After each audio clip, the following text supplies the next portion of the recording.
Au nom du Dieu de la vie, nous nous rappelons la bonne nouvelle de l'Évangile. Qui que vous soyez, d'où que vous veniez, quelle que soit votre histoire de vie, quelles que soient vos forces, vos blessures, vos faiblesses, quelles que soient vos convictions, quelle que soit votre sensibilité religieuse, la grâce et la paix vous sont données gratuitement de la part de Dieu notre Père, de Jésus-Christ notre Sauveur et notre Frère, et du Saint-Esprit, le souffle de vie. Amen. Bienvenue à chacune et chacun pour ce temps de culte de l'Ascension.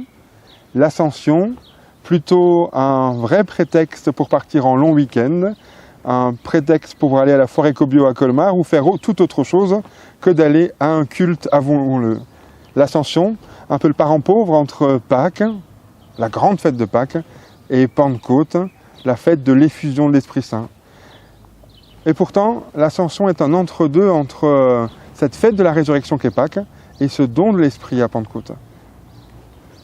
Ce matin, aujourd'hui, nous sommes invités à lever les yeux avec l'Ascension en posant cette question finalement, pourquoi fixer le ciel ? Avant de nous mettre à l'écoute des Écritures, prions ensemble. La Bible nous parle d'histoires d'hommes et de femmes, nous parle d'amour, de la relation de ces hommes et ces femmes avec Dieu. La Bible nous parle de justice, de paix, de choses belles, mais aussi parfois de choses moins belles. Finalement, à l'image de toute vie, avec ses hauts et ses bas. Les évangiles parlent de la vie de Jésus, de son histoire, de ses rencontres, de ses actes, de ses paroles. Et à la suite de l'évangile de Luc, le livre des Actes des Apôtres raconte comment les apôtres, justement, envoyés en mission par Jésus, répandent ce message, cette bonne nouvelle de l'Évangile. C'est l'ouverture de ce livre que nous lisons aujourd'hui. Demandons à Dieu d'ouvrir nos cœurs et d'élargir notre compréhension. Prions. Pour la parole de Dieu autour de nous, pour la parole de Dieu pour nous, pour la parole de Dieu au-dedans de nous, loué sois-tu Seigneur. Amen. Commencement du livre des Actes des Apôtres. J'avais consacré mon premier livre, Théophile, à tout ce que Jésus avait fait et enseigné depuis le commencement, jusqu'au jour où, après avoir donné dans l'Esprit Saint ses instructions aux apôtres qu'il avait choisis, il fut enlevé. C'est à eux qu'il s'était présenté vivant après sa passion. Ils en avaient eu plus d'une preuve, alors que pendant 40 jours, il s'était fait voir d'eux et les avait entretenus du règne de Dieu. Au cours d'un repas avec eux, il leur commanda de ne pas quitter Jérusalem, mais d'y attendre la promesse du Père. Celle, dit-il, que vous avez entendue de ma bouche, Jean a bien donné le baptême d'eau, mais vous, c'est dans l'Esprit Saint que vous serez baptisés d'ici quelques jours. Ils étaient donc réunis et lui avaient posé cette question. « Seigneur, est-ce maintenant le temps où tu vas rétablir le royaume pour Israël ?» Et il leur dit, « Vous n'avez pas à connaître les temps et les moments que le Père a fixés de sa propre autorité. Mais vous allez recevoir une puissance, celle du Saint-Esprit qui viendra sur vous. Vous serez alors mes témoins à Jérusalem, dans toute la Judée et la Samarie, et jusqu'aux extrémités de la terre. » À ces mots, sous leurs yeux, il s'éleva, et une nuée vint le soustraire à leur regard. Comme il fixait encore le ciel où Jésus s'en allait, voici que 2 hommes aux vêtements blancs se trouvèrent à leur côté et leur dirent « Jean de Galilée, pourquoi restez-vous là à regarder vers le ciel ? Ce Jésus qui vous a été enlevé pour le ciel viendra de la même manière que vous l'avez vu s'en aller vers le ciel. » Quittant alors la colline appelée Mont des Oliviers, ils regagnèrent Jérusalem. Cette colline n'en est distante que d'un chemin de sabbat. À leur retour, ils montèrent dans la chambre haute, où ils se retrouvèrent. Il y avait là Pierre, Jean, Jacques et André, Philippe et Thomas, Barthélemy et Matthieu, Jacques, fils d'Alphée, Simon le Zélote et Jude, fils de Jacques. Tous, unanimes, étaient assidus à la prière, avec quelques femmes, dont Marie, la mère de Jésus, et avec les frères de Jésus.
Malgré la mort de Jésus, le ressuscité est présent. Ses disciples, en ce début du livre des Actes, goûtent à sa présence en le voyant, en écoutant sa parole et en mangeant avec lui. Ils sont tous réunis autour d'un repas, au cours duquel Jésus leur demande d'attendre. Il leur demande d'attendre que se réalise la promesse, ce don de l'Esprit Saint.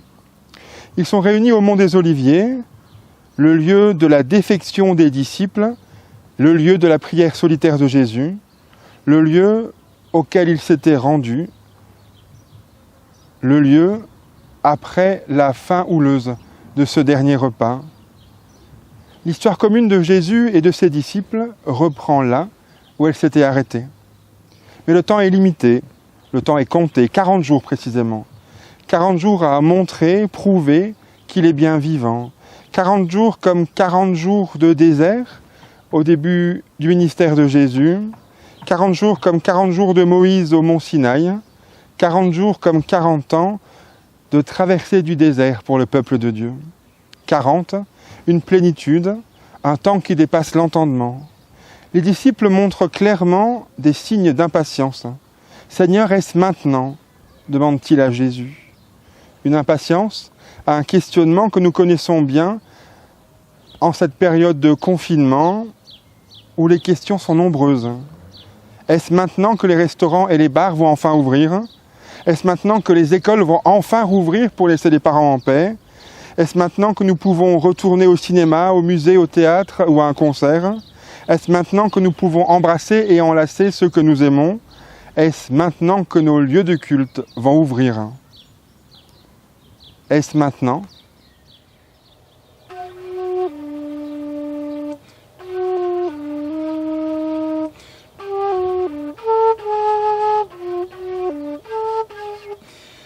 Et tout est allé trop vite. Et nous n'avons plus le temps.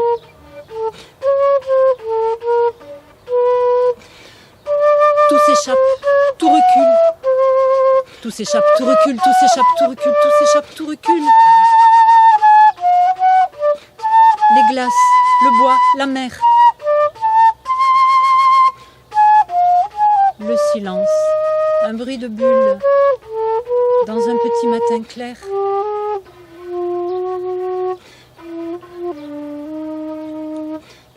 À force toujours d'attendre, le grand vent est-il venu? Le moment d'or à surprendre? Le moulin ne tourne plus. Tout s'échappe, tout recule, tout s'échappe, tout recule, tout s'échappe, tout recule. L'essentiel pour tout de suite. Le reste au fil du torrent. Prendre le temps tout de suite. Choisir de rester vivant.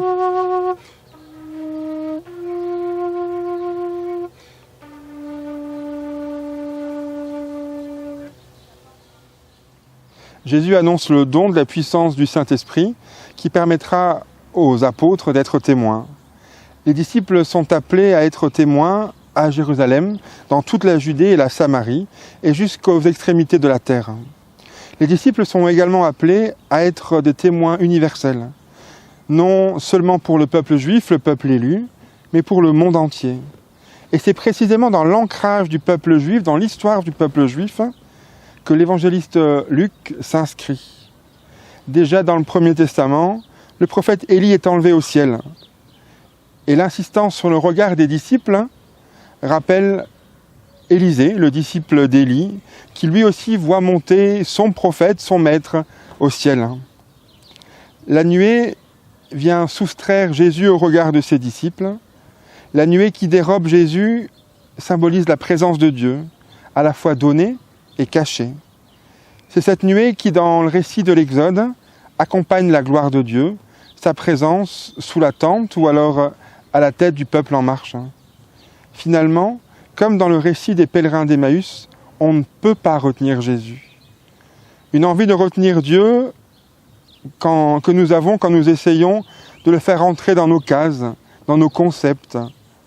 Une manière de nous rappeler que comme l'eau, on ne peut le sentir du bout des doigts, mais sans jamais pouvoir l'enfermer dans sa main. J'avance sur ma route, avec la force de Dieu pour me protéger, la sagesse de Dieu pour me diriger, l'œil de Dieu pour me guider, l'oreille de Dieu témoin de mon langage.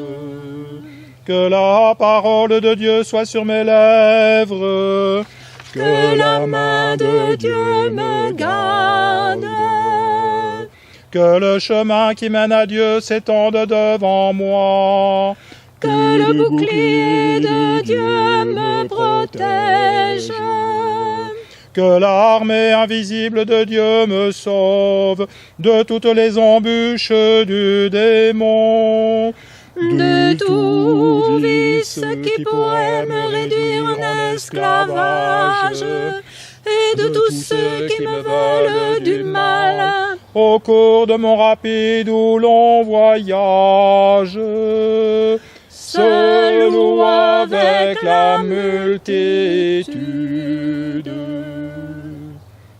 Que le Christ sur ma route me garde de la prison, me garde du feu, de la noyade ou de la blessure provoquée par la colère de l'ennemi, afin qu'une moisson fructueuse puisse accompagner ma mission. Christ devant moi, Christ derrière moi, Christ sur moi, Christ sur moi, Christ en moi et à mes côtés, Christ autour et alentour, Christ à ma gauche et Christ à ma droite, Christ avec moi le matin, avec moi le soir, Christ dans chaque cœur qui pensera à moi, Christ sur chaque lèvre qui parlera de moi, Christ dans chaque regard qui se posera sur moi, Christ dans chaque oreille qui m'écoutera.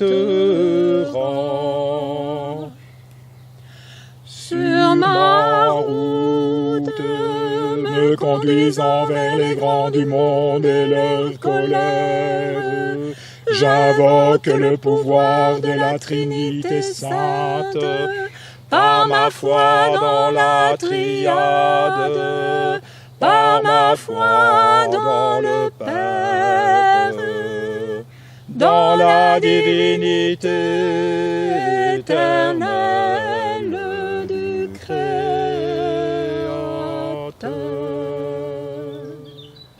Le groupe de disciples est renvoyé sur le chemin de Jérusalem par deux hommes en blanc. Deux hommes en blanc qui rappellent la résurrection. Deux hommes qui rappellent aussi les deux hommes qui ont annoncé la résurrection aux femmes qui étaient venues au tombeau.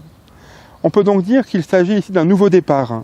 Un nouveau départ, celui de l'annonce de la résurrection.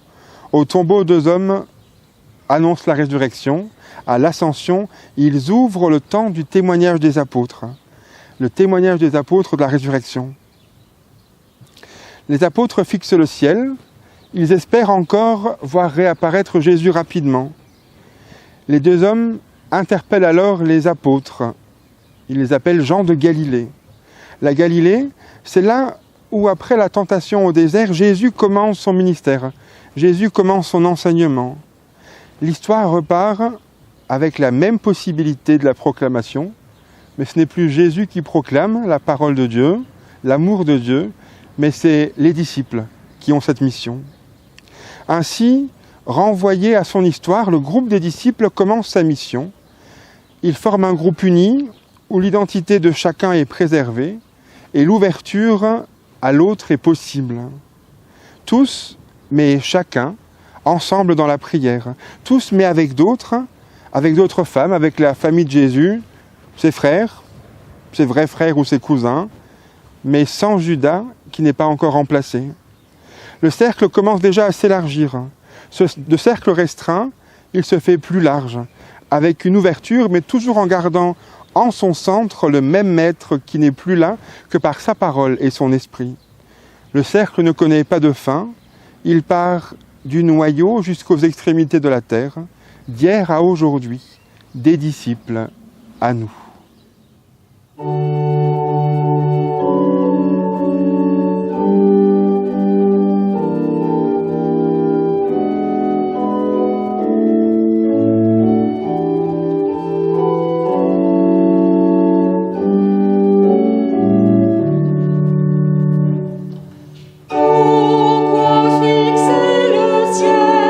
Pourquoi pleurer sa mort? Pourquoi pleurer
Prions ensemble les uns avec les autres et les uns pour les autres.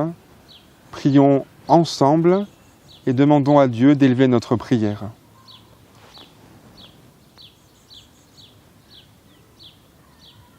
Pour les contemplatifs, témoins de l'invisible, dans un monde au jeu d'efficacité immédiate, pour les hommes d'action, dont l'engagement stimule notre responsabilité à l'égard du monde, Seigneur, nous te prions. Pour les poètes et les artistes, dont le rêve ouvre des brèches dans les murs qui ferment nos horizons, pour les économistes, dont la rigueur nous ramène à la dure réalité des situations, Seigneur, nous te prions. Pour ceux qui croient à un monde meilleur, qui dénoncent la médiocrité et les absurdités, pour les techniciens qui cherchent à faire reculer les limites du possible, Seigneur, nous te prions. Pour ceux que les échecs et les déceptions risquent de mener au désespoir ou au fatalisme, pour ceux qui, grisés par le succès, deviennent durs envers les autres, Seigneur, nous te prions. Pour ceux qui entreprennent et pour ceux qui abandonnent leurs projets, pour les nostalgiques du passé et pour les impatients de l'avenir, Seigneur, nous te prions. Seigneur, toi qui es présent chaque jour au cœur de nos vies, reçois notre prière, toi source de vie, de paix, d'amour, toi que nous nommons Père. Notre Père qui es aux cieux, que ton nom soit sanctifié, que ton règne vienne, que ta volonté soit faite sur la terre comme au ciel. Donne-nous aujourd'hui notre pain de ce jour, pardonne-nous nos offenses, comme nous pardonnons aussi à ceux qui nous ont offensés. Et ne nous laisse pas entrer en tentation, mais délivre-nous du mal. Car c'est à toi qu'appartiennent le règne, la puissance et la gloire, au siècle des siècles. Amen.